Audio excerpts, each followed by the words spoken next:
Nous sommes toujours en direct pour le salon Your Future au Parc des Princes et je suis avec Isabelle Lafargue. Bonjour, secrétaire générale de la PEP.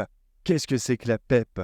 La PEP, c'est une fédération nationale des parents d'élèves de l'enseignement public et des étudiants aussi, puisque nous faisons de la maternelle jusqu'au supérieur. C'est très large. Vous accompagnez les familles dans la compréhension du processus d'orientation scolaire. Selon vous, quelles sont les principales difficultés rencontrées par les jeunes? Alors, peut-être pas en maternelle, mais ici, vous rencontrez au Parc des Princes quand ils doivent faire un choix d'orientation et comment vous allez les aider à surmonter ces obstacles? Alors, tout d'abord, il faut leur expliquer comment marche l'orientation, puisque ça commence dès le collège. Dès la classe de 4e, il y a des orientations possibles. Donc, en fin de compte, il faut déjà expliquer comment marche notre système et comment marche aussi la fameuse plateforme Parcoursup, qui conditionne, en fin de compte, tous les enseignements du supérieur. Donc, une fois que les parents et les élèves ont compris comment ça marche, à ce moment-là, ils peuvent faire des choix éclairés. Et donc, du coup, notre fédération leur apporte des choix éclairés en faisant beaucoup de webinaires sur les filières du supérieur et les métiers. Les accompagnons aussi sur les choix de spécialités, sur les choix de filières, générales, technologiques, voies professionnelles. En fin de compte, de façon à ce qu'ils aient un panel le plus exhaustif possible, de façon à faire un choix le plus éclairé possible. Ce choix le plus éclairé possible, on va pas se mentir, Isabelle, c'est vrai que quand on est parent, c'est souvent difficile de guider ses enfants sans les influencer, sans parfois profiter aussi des rêves qui n'ont pas été assouvis. Comment la PEP, elle va soutenir les familles pour qu'elles accompagnent ces jeunes dans leurs choix tout en respectant l'autonomie? Il ne faut pas faire d'ingérence.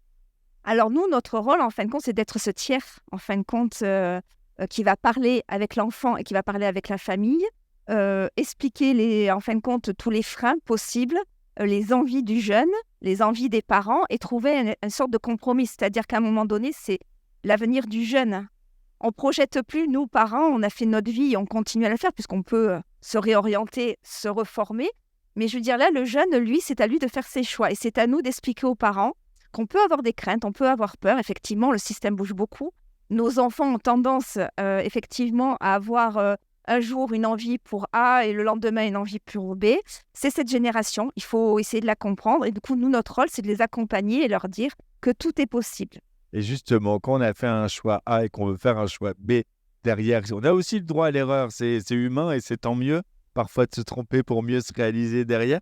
Quels sont les conseils et les accompagnements que votre fédération elle va pouvoir proposer aux jeunes qui se sont trompés dans leur parcours initial? Eh bien, déjà, les rassurer, c'est-à-dire on ne se trompe pas, on a droit à l'erreur et on apprend toujours de ses erreurs. Donc, il y a toujours quelque chose qu'on tire de cet enseignement. Et puis après, c'est l'interroger, c'est-à-dire lui dire « mais qu'est-ce que tu as envie de faire? Tu as testé ça, ça ne te plaît pas? Pourquoi ça ne te plaît pas? Et ensuite, vers quoi tu peux aller ?» Du coup, on les aiguille vers des dispositifs qui existent. Dans les études supérieures, il y a des tas de dispositifs qui existent et donc du coup, qui leur permettent une réorientation. On a parlé de votre rôle auprès des jeunes, auprès aussi des parents de ces jeunes. Est-ce que vous collaborez directement avec des établissements scolaires pour vous assurer que les élèves reçoivent bien toutes ces informations pertinentes et essentielles? Alors, c'est notre cœur de métier, puisqu'en tant que parent d'élèves, on est élu au sein des conseils d'administration. Et donc, du coup, dans ces établissements scolaires, effectivement, nous faisons des conférences sur l'orientation pour nous adresser aux parents et aux jeunes lorsqu'ils viennent accompagnés de leurs parents. On va parler des familles. Quels sont les outils que vous mettez justement à la disposition des familles pour faciliter leur réflexion autour de leur orientation? Et en plus, dans un environnement où, on le sait, le milieu scolaire évolue j'allais dire à chaque changement de gouvernement, mais presque. Quels sont les outils que vous allez pouvoir mettre en place? Alors, nous, à la PEP, on a mis plusieurs outils. Alors, le premier, c'est ce qu'on appelle la Rose des talents. C'est un logiciel qui permet un début de réflexion à l'orientation. Donc, ça, on le fait avec l'élève, qui permet de lui donner des pistes et qui permet aussi de l'écarter un peu du lien familial, c'est-à-dire c'est tes choix à toi.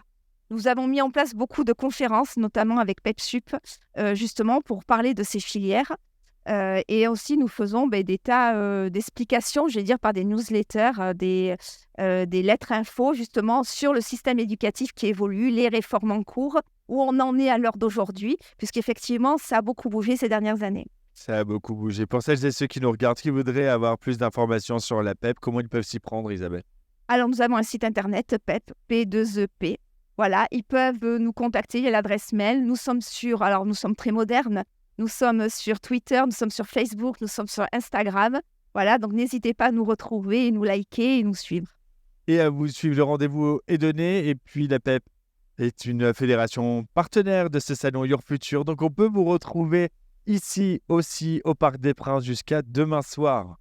Tout à fait, l'espace zen. À l'espace Zen, je vous en parlais tout à l'heure. Isabella Fargue, secrétaire générale de la PEP, merci beaucoup. Merci à vous. On se retrouve dans quelques instants. On est en direct, c'est le Parc des Princes. À tout de suite.